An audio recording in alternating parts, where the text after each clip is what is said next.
Well, thanks a lot for having me here. I've always wanted to come here. This is a very famous center, inspired. We have our own center, Heck, inspired by Beck. We went human, you went behavior. So, yeah, this is, I've heard so much about this group, so it's a great honor to get to come and talk here. And talk about positive self-views, East and West. And this is a line of research that is my very first line of research. This goes right back to first projects that I worked on as a grad student. And I was inspired to do this research based on experiences I had prior to going to grad school. I taught English for 2 years in a very small town in Japan, curiously called Obama. And I taught at a junior high school there. And sort of the one set of experiences that sort of led to this line of research is that I always co-taught with a Japanese teacher in these junior high school classes. And I would get chastised by the Japanese teacher frequently for my teaching style, mainly because I would, when a student would say something and I would say, "Good job." And then the teacher would afterwards say to me, "Why did you tell me it was a good job? That was a bad job." And he was right. Usually their English ability wasn't so great. But my motivation here was I was trying to help them to do their best. And this is the way that I had learned in psychology growing up in Canada, that you want people to focus on their strengths, and this will help them to do more. And the Japanese teachers had a different view, and I could see that they were right, though, that my positive feedback here, it was met always with confusion, with the students always looked very uncomfortable, and they responded much more, they stand up strong and give a resounding height and look very motivated when the Japanese teacher would criticize them about their performance. And this sort of led to this work of why would people be responding to this information in such different ways. Okay, just acknowledge the studies here. I did with Carl Falk, who's sitting right there. He just graduated from working with me. He's now here at UCLA working with Lee Tsai in education/psychology. He's in education and psychology. Okay. So he does quant work now, and so I'll rely on Carl, because some of the stuff, the analyses in here, I don't understand, the ones I did with Carl. Yeah, so these are people here who have worked on the studies I'm talking about today. And the overarching question that I'm looking at here is contrasting motivations for maintaining self-esteem with motivations for maintaining face. I argue that these aren't the same things, and they differ in how much they're relied upon across cultures. And so here is just a working, I think you can define self-esteem in many ways. This is a working definition here, that it's the degree to which one evaluates the self and component features positively. Self-esteem is a very well-researched concept in psychology, arguably the most researched concept. Tens of thousands of papers have been done on self-esteem. What's been researched much less in psychology is the concept of face. And this is a definition I like about face from David Ho. Defines face as the respectability and or deference which a person can claim for himself from others by virtue of the relative position he occupies in his social network and the degree to which he's judged to have functioned adequately in that position. And so I underline a few points here. One, face comes from others. So my face here is in your hands. You control my face, unlike self-esteem, which I have much more control over my self-esteem. The amount of face I have is tied to my relative position in the social network. So a professor at UBC, that's the amount of face that I can make a claim to. And you will judge me to have that amount of face to the extent that you judge me to be functioning adequately in your understanding of what my role entails. Okay? So if I fail to function adequately, I will lose face, that you will decide that I lose face, and I will suffer accordingly. Okay. And so the overarching thesis here I want to offer is that both of these are universally familiar, but North Americans place more emphasis on maintaining self-esteem, and East Asians place more emphasis on maintaining face. I think the North Americans will prioritize self-esteem, and East Asians will prioritize maintaining face. And I think there are, and I'm going to describe some psychological processes that are differentially implicated if you're trying to maintain self-esteem or if you're trying to maintain face. So these will be the psychological processes that will be most accessible, that you will be engaged with most frequently. So the ones I'm going to talk about today, comparing self-esteem and face, that self-esteem, maintaining self-esteem, I'm going to argue, is associated with self-enhancing motivations, focusing on what is good about the self. Face is associated with self-improving motivations, focusing on areas where there's room for improvement and working towards correcting them. Self-esteem is associated with a promotion focus, which is sort of a sensitivity to, again, what is positive, sensitivity to opportunities for advancement. A prevention focus is attention to avoiding bad things. Self-esteem, and argue, is associated with an internal frame of awareness and face with an external frame of awareness. And self-esteem, I argue, is associated with entity theory of abilities and face with incremental theory of abilities. And I'll explain these more as I go through the talk. Okay. So here I'm reviewing data from both North America and East Asia. The North American data comes mostly from university students in Canada and the US. The results are very similar between the two groups, although the American tendencies are a little more pronounced than they are for Canadians. And the East Asian data comes mostly from university students in Japan and China. They look quite similar, although the Japanese pattern is a little more pronounced than it is among Chinese. Okay. So self-enhancing versus self-improving motivations. Arguing that self-enhancement facilitates positive self-use because it is about differentially attending to positive aspects of yourself and downplaying information about weaknesses about the self. And to the extent that you're trying to have a positive self-view with self-esteem, just having this overall sensitivity towards developing and elaborating on those strengths about the self and downplaying one's weaknesses should foster this. And where, in contrast, self-improvement here is allowing people to identify where they may be falling short of other standards. So the challenge with maintaining face is you're in control of my face here, so I don't really know all what you're going to be attending to. And so I will fare the best if I become just very attentive to any aspect of myself that I think might jeopardize me getting a positive evaluation from you, and then to work towards correcting those shortcomings that might jeopardize my face. So to summarize this research area, I'm going to just describe results of a meta-analysis that we did on all the published cross-cultural studies that had investigated self-enhancement between East Asian and Western samples. There's been a lot of work on this. We found 131 different comparisons with many different methodologies. So self-enhancement has been studied with, 31 different methodologies have been used across cultures and 33,000 participants. So it's a very well-studied topic. And this here is a funnel plot of the effect sizes. So each dot represents the effect of a study of the cross-cultural difference in self-enhancement. And this here's sample sizes at the bottom. And you see there's quite a range of findings. However, the average here, the average cross-cultural difference is a D of 0.84, which is a large effect. Often 0.7 is often a cutoff used for what is considered a large effect. So these are large cultural differences, and this funnel plot doesn't show any signs of a publication bias, which is encouraging, suggesting that there isn't a big file drawer of unpublished studies finding the opposite. This is a fairly symmetrical funnel. Another way of looking at this is just within cultures, the effects from Westerners on self-enhancement. Here, this doesn't yield the same kind of funnel plot in that these are many different methods, and each method affects the amount of self-enhancement that you see. Curiously, it doesn't affect the cultural difference. The cultural difference is really quite robust to the methods that are used, but the amount of self-enhancement you see, some methods yield a lot of self-enhancement, others less so.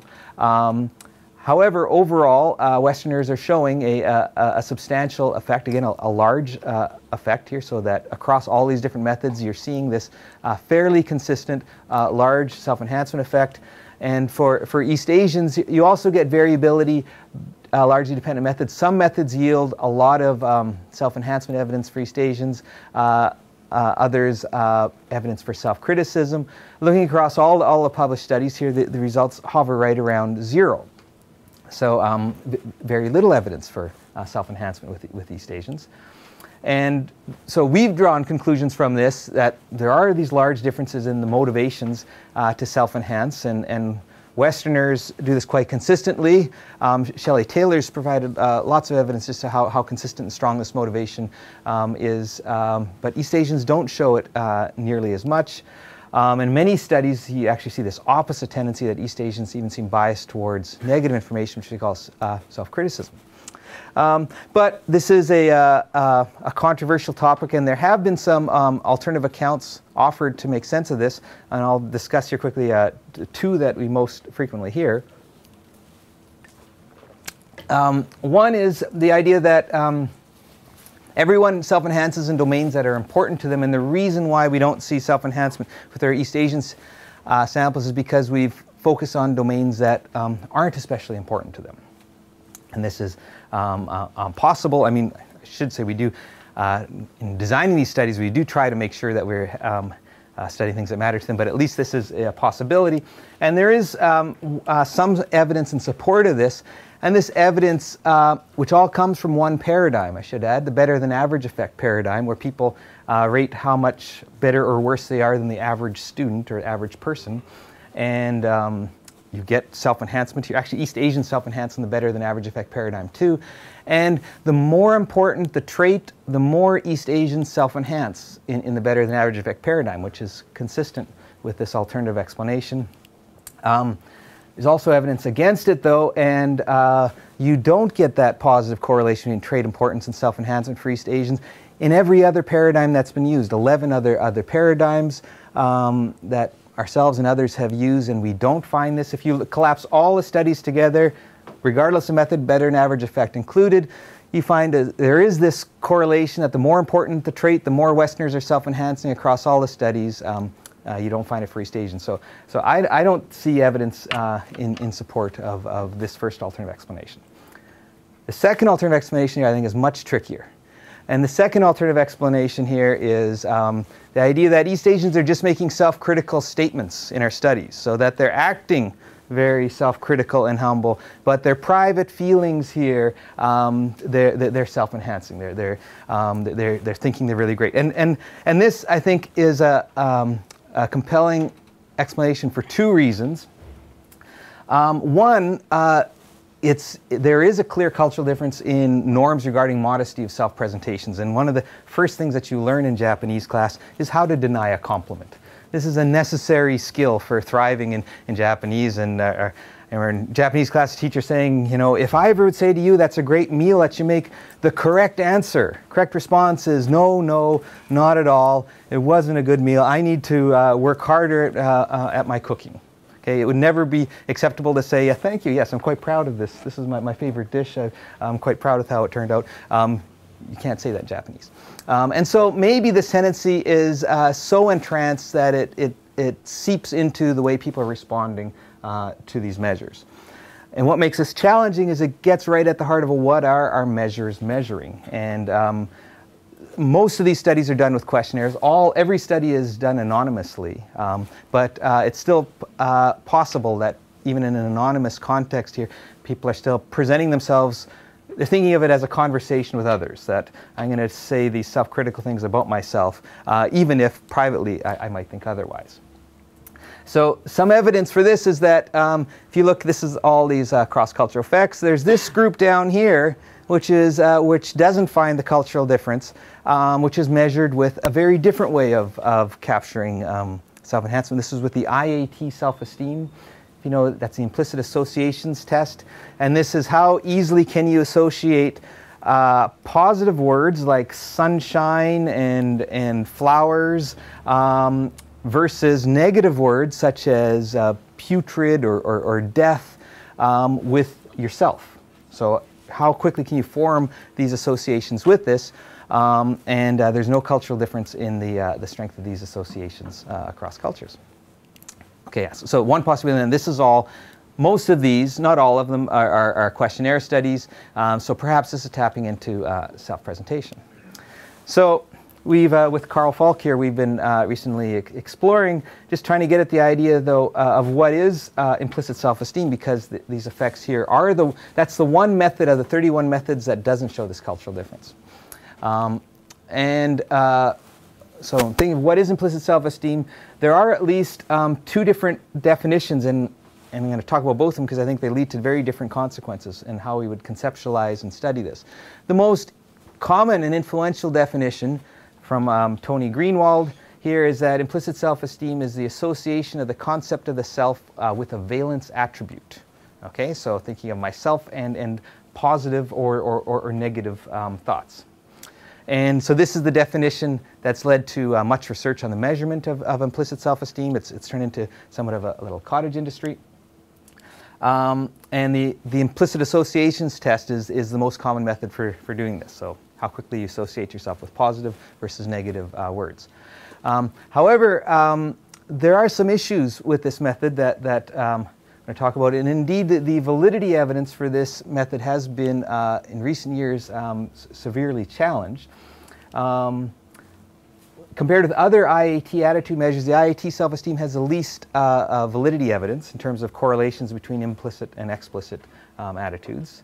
Other IAT attitude measures do much better than IAT self-esteem. One review of a bunch of different implicit measures of self-esteem had people looking at a bunch of implicit measures, a bunch of explicit measures, and then some external criteria.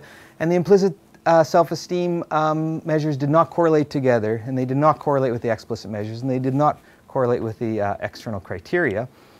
And a meta-analysis came out a couple years ago that found that really nothing reliably correlated with it in a way that was replicated. And Carl and I have developed some other measures of implicit self-esteem based on some of the sort of more current thinking ideas. They performed just as poorly. They didn't correlate together. They didn't predict criteria. They didn't predict external measures. And our take on this is that maybe the self here as an attitudinal object doesn't really exist at an implicit level here, that we don't conceptualize ourselves at an implicit level as an object. We go about the world as a subject, and we see how things relate to things out in the world, and are not considering ourselves as an attitude object. So this is one definition. There's a second definition, though. Also came from Tony Greenwald, but a few years before. And it's a different way of thinking about implicit self-esteem. And here, implicit self-esteem is the introspectively unidentified or inaccurately identified effect of the self-attitude on evaluation of self-associated and self-dissociated objects. So it's how much do I like objects out in the real world based on how much they connect to myself. So do I like my computer? It's my own computer. If I have a positive view of myself, I should like my computer more than if I have a negative view of myself. Then I shouldn't care as much about my computer. Okay, so the idea of how much do my thoughts about myself bleed into my thoughts about things that are associated with myself. And this definition leads to very different kinds of tests for exploring differences in levels of implicit self-esteem. And in Tony Greenwald and Mazharin Banaji's original paper, they suggested here are some alternative kinds of implicit self-esteem effects, such as the similarity attraction effect, how much I like people who are similar to me, have facets of themselves that remind me of me. The endowment effect, how much the idea that sellers want more for things that they own than buyers are willing to pay. And minimal group effects, that is, how much do people, how positive do they evaluate groups to which they belong, even groups that are based on meaningless criteria. And so what Carl and I were interested in doing was just seeing whether these alternative effects here vary across cultures, and if there is evidence that these are reflecting upon implicit self-esteem. So first here, the similarity attraction effect, which is a very robust phenomenon in the attraction literature, that we're most attracted to those people who are just like us. I think in some ways you can think of this as the ultimate kind of egotism here, is that the best people in the world out there are the people who are just like me. Okay? One study we contrasted Japanese and Canadians on the similarity attraction effect. We did this with a bogus stranger paradigm. So people came in and they just briefly met a person who was the same ethnicity of them. Japanese people met a Japanese person, and Canadians, all European Canadians, met a European Canadian, and they're also the same sex as the person. Then they went into another room, and the subject filled out a profile, a personality and demographic profile about themselves. And then the experimenter showed them the profile of the other person, but it wasn't really filled out by the other person. It was filled out by the experimenter. And so in one condition, high similarity condition, the profile that the subject sees of the other person overlaps like 80% with their own. So this person, we have a lot in common. In a low similarity condition, the profile overlaps minimally, only 20% with their own. And then participants afterwards are asked how much do they like the stranger? How much do you like this person? How much would you like to get to know this person more? In doing so, for the Canadians here, we replicate, this is a similarity attraction effect. Canadians like the stranger more who look more similar to themselves than the stranger who looked less similar to themselves. The Japanese showed a weak effect that in this case was non-significant. And the cultural difference here, though, this is the interaction here, the cultural difference, oh no, this is not the interaction. The interaction was significant, though that this slope here is stronger than this slope. The other thing you'll notice is Japanese don't care much for strangers, and this sort of reflects another, I think, important part about relationships, that the in-group, out-group boundary seems much more pronounced in general in East Asian cultures than it is in Westerners. It takes a lot to get to become an in-group member. So we find this cultural difference, and we found it in a few studies, and in one of the other studies we tried to mediate this difference with self-esteem, and we find this relation that people's culture, Canadians versus Japanese, predicted their self-esteem levels. Canadians had higher self-esteem levels than Japanese.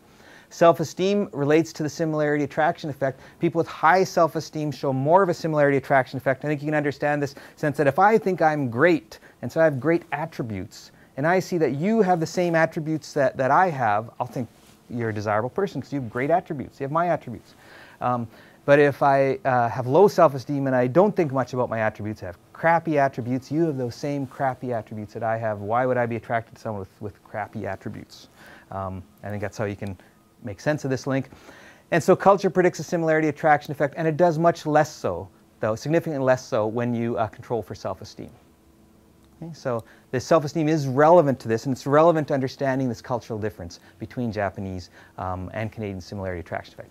It still holds that even after controlling for self-esteem, there still is an effect. And I should say that in most of the studies, East Asians do show a similarity attraction effect, but it's consistently weaker than the one that Westerners show. Okay, so that's one piece of evidence here. Now, the endowment effect. The idea that we value something more if we own it. Once we own it, it becomes imbued with ourselves. And there's been many explanations for the endowment effect as similarity attraction effect. I should say there's many other explanations aside from implicit egotism in the similarity attraction effect, but that's one of them. Same with the endowment effect. There's many proposed mechanisms for it, one of which is the idea that people's positive self-evaluations spill over to their possessions. So, except that I like myself, I'll come to like my computer. And so we did a study here to compare the endowment effect, which is seen as this very basic economic principle. It makes for transactions being challenging because sellers think I think my computer is worth more than you would think it is because it's part of me and my positive self-view. And so this makes a transaction more challenging. So this study we did with Japanese university students at Kansai University and University of British Columbia students in Canada. And people are shown a mug, and we're trying to manipulate how much they feel associated with this mug. So one group is asked to write about how the mug reflects upon themselves. Think of how this mug captures who you are. Starbucks mug only, but people were able to write things about how this mug reflects upon themselves. And in the other condition, they write about how the mug does not reflect upon themselves, how it is not like you. Then we randomly assign them to be a buyer or a seller. The seller is given the mug. It is theirs to own. Okay? And then the buyers are asked to indicate what is the most you would pay for this mug. And the sellers indicate what is the minimum price that they would sell for the mug. And if those cross, then there's a transaction. Okay? Then the mug is sold. Steve, were buyers given an endowment? What's that? Were buyers given an endowment? No, So it's, just the sellers. Only the sellers are given. so buyers are paying out of pocket. Oh, you mean are they given? Yes, no, they are given. They do have money. Yes, everyone's given some money. Yeah, that's right. So I should have said that. So this is a condition where people are thinking of how this mug does not reflect upon themselves. In neither culture do we see a significant endowment effect. There's both of them a trend, a weak trend towards it, that sellers are wanting a little more than buyers, not significantly so. And when they've thought about how the mug reflects upon themselves, the Canadians now show a pronounced endowment effect, thinking that the mug is worth almost twice as much if they own it than if they don't. And the Japanese are not showing an endowment effect at all. If anything, the trend is going in the other direction here. Okay? And so again, if you're measuring here the self in terms of the objects that it's associated with these mugs, we're not seeing the same strength of evidence of this implicit self-esteem for Japanese. Okay. Last year, minimal group effects. This is a hugely researched topic, especially in Europe. It's big in European social psychology. And the research is focusing on how people will come to evaluate any group that they belong to in more positive terms for mere fact that they belong to it. So you guys must think Beck is great because you belong to it. And it makes sense that you would think, you know, real groups that you choose to belong and that you contribute to and you get something out of, you would think of as better others. But the minimal group stuff is done with groups to which the most trivial basis of belonging here, that it's often randomly assigned in these studies, where sometimes even with a coin toss, you know, you're the heads, you're the tails. And people come to view heads, people think the heads group is better than the tails group. And there's been many proposed mechanisms behind minimal group effects, one of which, though, is that this is a way of viewing ourselves positively to the extent that we view our groups as an extension of ourselves. If I like me, I like the groups that I belong to. And so we did a study comparing the magnitude of this effect. I believe it's the first study to do that. And these are adult subjects. These are non-students. American MTurk workers. Do you know MTurk? Yeah, so these are the Americans were recruited through Amazon MTurk. Japanese adults were recruited through a Japanese marketing company, and were paid money to participate. And we then gave people two different Kandinsky paintings to look at and indicate which one do you prefer. And on the basis of their choice, they were divided into groups: those that liked the blue painting, those that liked the green painting. Okay, so very trivial basis of the group. And they then later evaluated the group on various aspects. So they wrote down what kinds of positive personality traits they think that other members of their group and the other group has. How intelligent are those who like blue paintings versus those who like green paintings? How much do you identify with the blue or green group? And they also then get a chance to distribute money to the other group members, and whether they distribute more money to their own group than to the other group. Importantly, they do not receive the money themselves. It's only going to the other members of the group. So these are four different ways of measuring the in-group bias. And we also measured their self-esteem.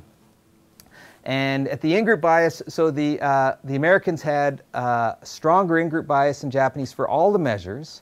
The values here really differ because these are calculated in very different ways.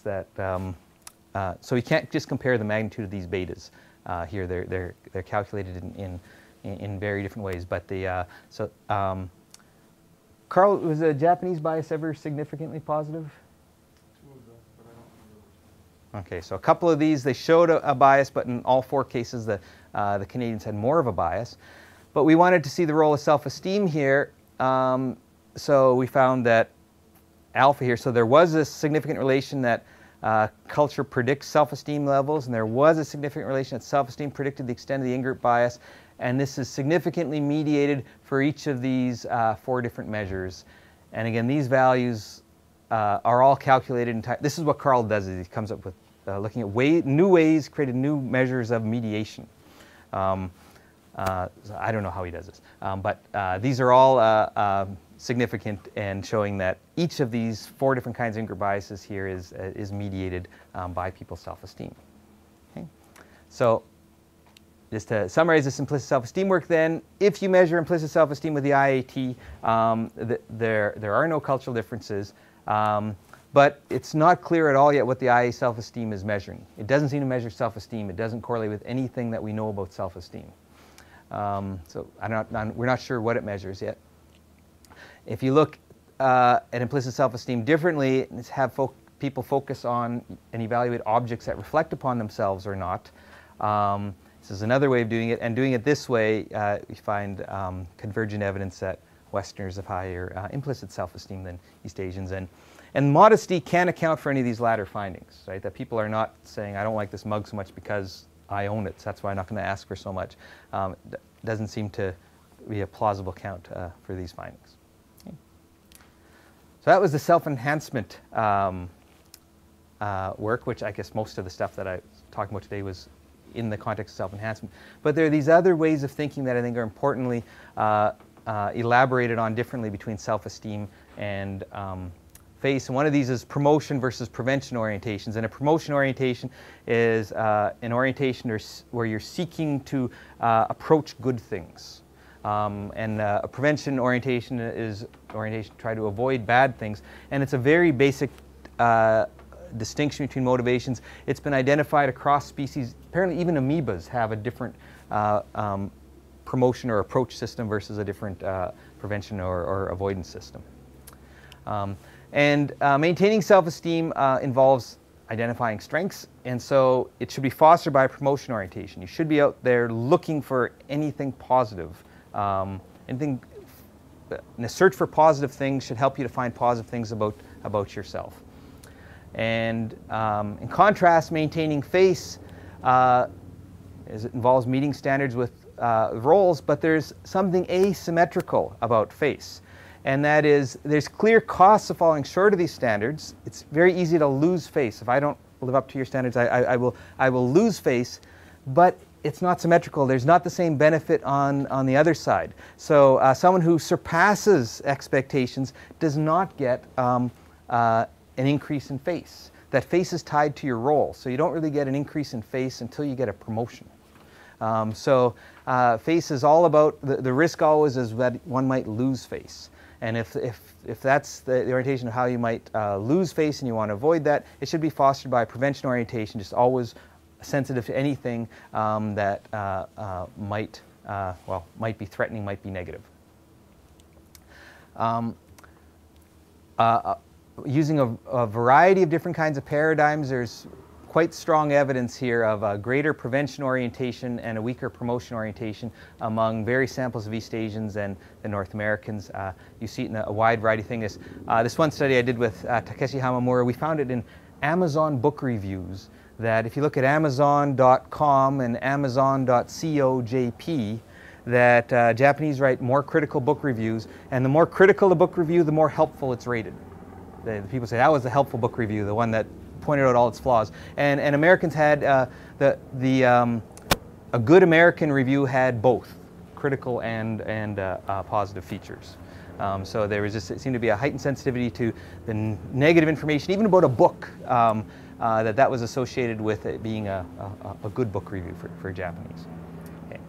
But I'm going to tell about one study that we did that I think nicely demonstrates this, this different orientation, and that we were interested in how people respond to discovering information about themselves. And so in this study, we gave people a creativity test. They took a creativity test, but it was rigged. And it was rigged so that they either did really well or they did really poorly. And so they were randomly assigned to these conditions.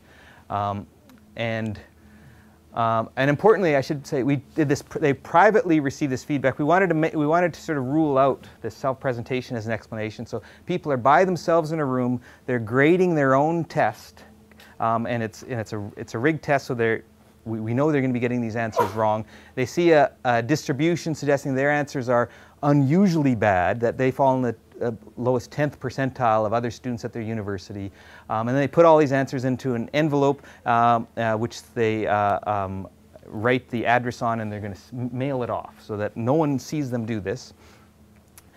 Then they're left in the room with another version of the creativity test. And they're left alone in this room. Experimenter gives them another version of the creativity test, and they're even told this isn't part of the study. They're given this other version of the creativity test because there's a computer problem and the experimenter is trying to go fix that, and so they're left with this to pass the time. And what we're interested in is how long are they working on this test? They're alone in a room, but there's a clock in the room, and in the clock there's a camera. So they're not really alone in the room, but they think they're alone in the room. And what our dependent variable here is how long are they measuring this? How are they persisting on this? How motivated are they to work on a task when they think they're really good at it versus when they think they're really bad at it? Okay? The Canadian results conceptually replicate a lot of research in this tradition here. That this is how long they persisted in seconds. Canadians persist longer on this creativity task when they think they're good at creativity than when they think they're bad at it. Okay? Also, people who got the success feedback said that it was a very accurate test. These ones said it wasn't an accurate test. These people said creativity is really important in life. These people said creativity doesn't really matter so much in life. Japanese showed the exact opposite here, that they persisted significantly longer when they did bad on this test than when they had done well. All of these, every comparison in the interaction is significant too.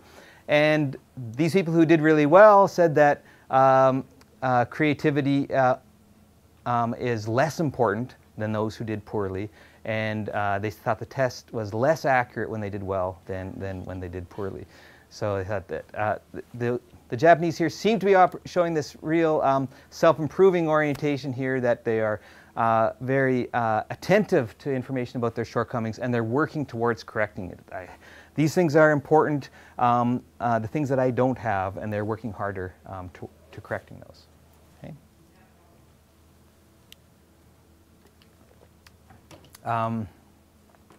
So here's another difference between self-esteem and FACE, is the frame of reference. So self-esteem ultimately requires the individual to evaluate him or herself positively, to come up with a viewpoint that I think I'm talented. This will be influenced by what you think others think, so that, you know, if I think others think I'm talented, I'll be more likely to think I'm talented. But really, one doesn't have high self-esteem until they have embraced this from their own perspective. Their own evaluation is what ultimately matters with self-esteem. FACE, though, is different here. FACE is ultimately up to you guys. It doesn't matter what I think about my face. I can't engage in any self-deception that will improve my face.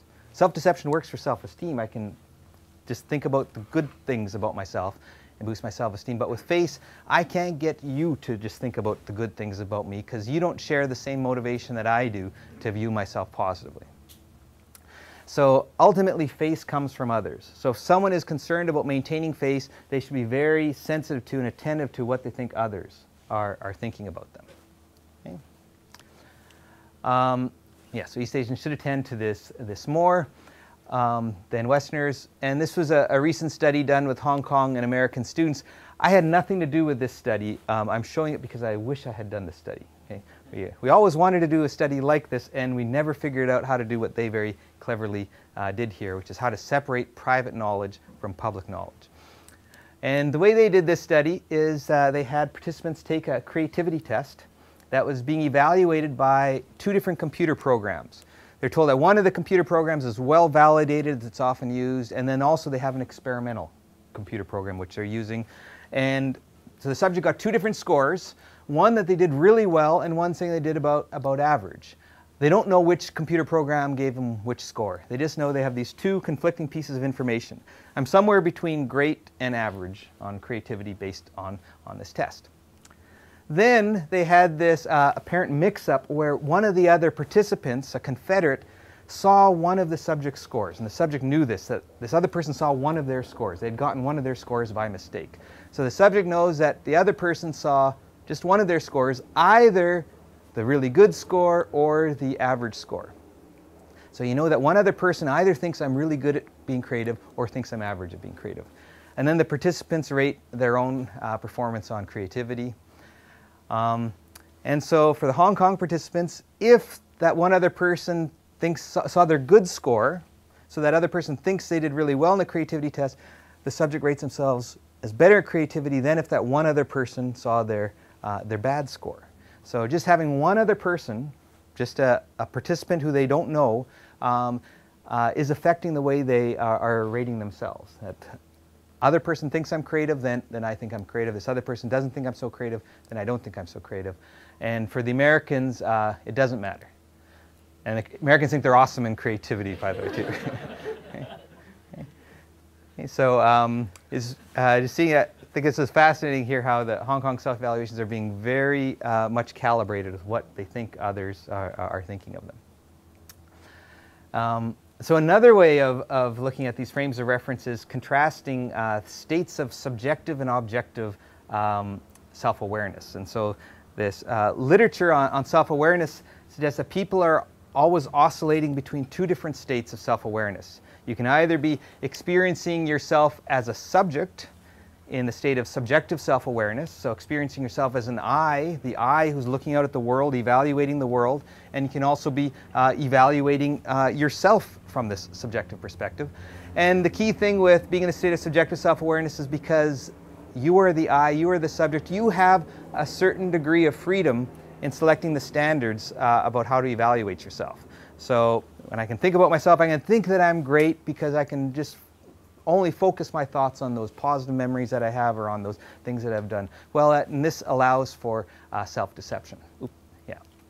The other state here is objective self-awareness, where you're experiencing being an object, a me, aware that you are an object in the social world of others, that others are evaluating you, and that there's some consensual standards that they're relying on to evaluate you. And here self-deception doesn't work. Self-deception can't change other people's evaluations. And so we're assuming that East Asians should more often be in the state of objective self-awareness, thinking about themselves in terms of how they imagine that others are thinking about them. And if that's the case, then a manipulation of objective self-awareness should have less impact on them. And one kind of manipulation, commonly used manipulation of this, is putting people in front of a mirror.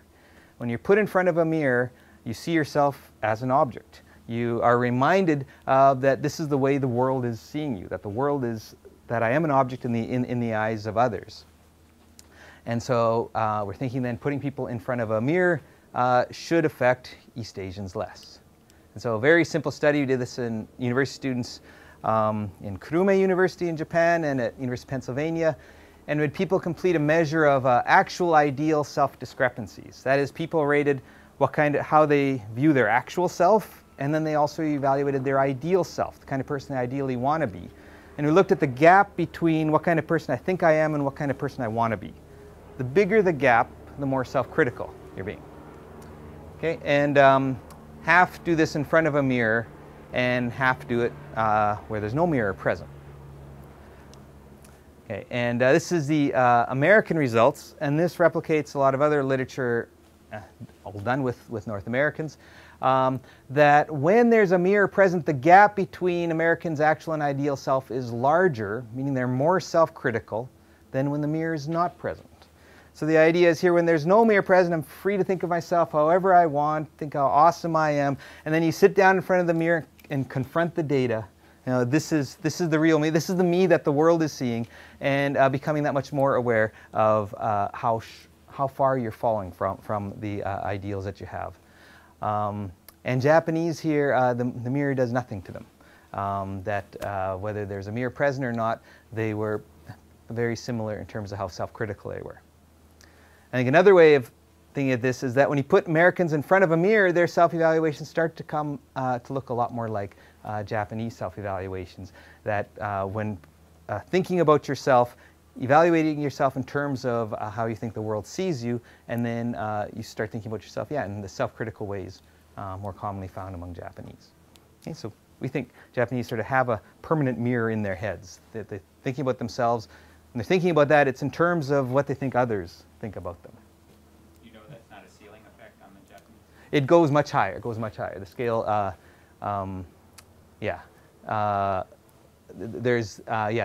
it's not a skewed distribution. Not a skewed distribution. And the last process that I want to talk about here is the ways that people think about abilities. And you can have an entity theory of ability, and an entity theory of ability is thinking about your abilities here as being largely stable and unlikely to change. Often thinking of them as innate abilities, that these are just the ways that people are different from each other. Some people are good at some tasks and some people aren't. And if you have an entity view of abilities, this, I think, should enhance the need for self-esteem. If you think your abilities are quite enduring and permanent, then it makes a real difference, important difference, whether you're doing well at something or whether you're doing poorly at something. Because if it's not going to change, then finding out that you've done poorly at something is, well, it's only really bad news, right? That I'm bad at this, I'm always going to be bad at this. And that you should be really motivated to find the things that you're good at, because you're going to be most successful at life is if you take those enduring abilities that you have that, for those domains that you're successful at, and apply your efforts there.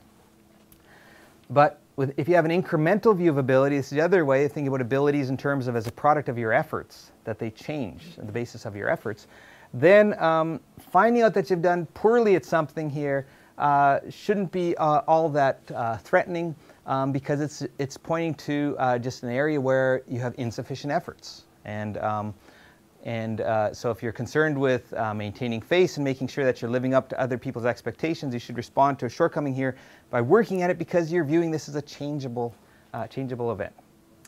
So this is, I think, the simplest question we've ever asked people in a study, simplest study, where we asked people, what is intelligence based on? And we gave people sort of two values that they had to write numbers in. Is intelligence, what percent is based on efforts that you put in, what percent is based on your innate abilities. So Euro-Americans see intelligence as mostly based on innate abilities. Asian Americans also had a little more in there, but slightly less so than the European Americans, and Japanese showed a slight reversal, thinking of intelligence as more of something of the efforts that you put into it. But if you have these different views of abilities here, then I think you're going to respond to feedback about your abilities quite differently. So we're curious how people's implicit theories would affect how they respond.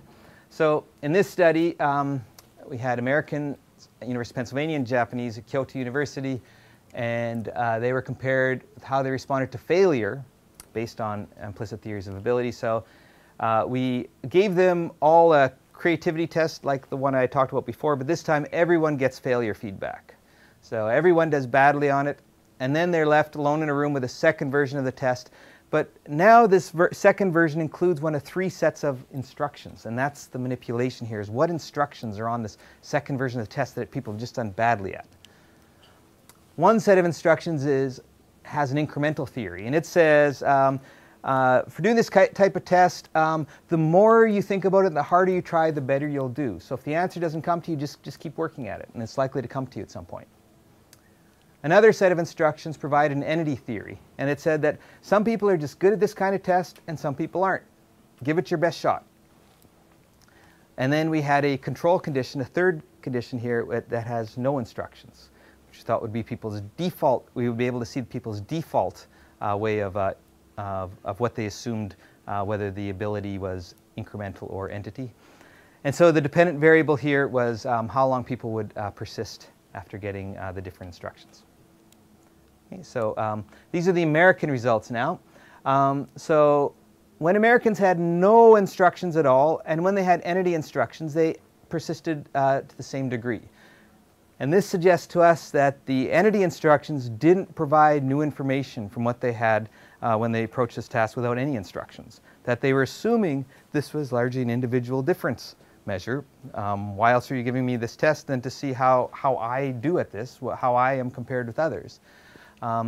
And when Americans were given the incremental instructions, they then persisted significantly longer, worked at it harder when they're told that trying harder at this will improve your performance. And the Japanese showed a very different pattern. There was no significant difference between Japanese who had no instructions versus those who had the incremental instructions, suggesting that that was the default theory that Japanese participants had, was that this creativity here, doing well in this creativity task at least, was going to be a measure of how hard they're trying at it. And in contrast, the entity instructions led to a significant change in their persistence. They persisted significantly less than they did otherwise when they heard that some people are good at this and some people aren't. This seemed to be novel information with regards to this test, and it changed the way they behaved. And I like this study in showing that if you take Americans and you give them sort of a Japanese theory about abilities, they start acting more like Japanese. And if you take Japanese and give them a more American theory of abilities, they start acting more like Americans. And overall, Japanese always persisted longer after failure than Americans as well. Okay.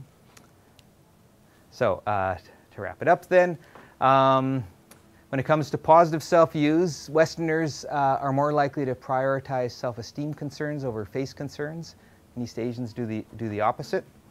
And these differences involve a number of different psychological processes that also differ in degree across cultures.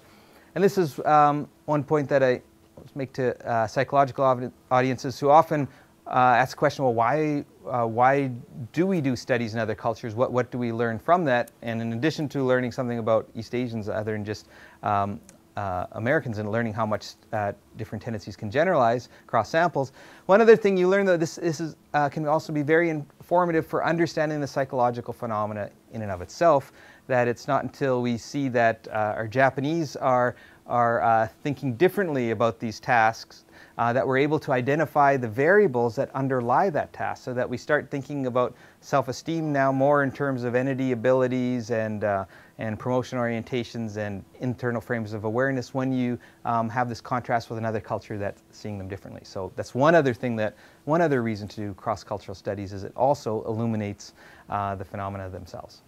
Okay. So thank you very much.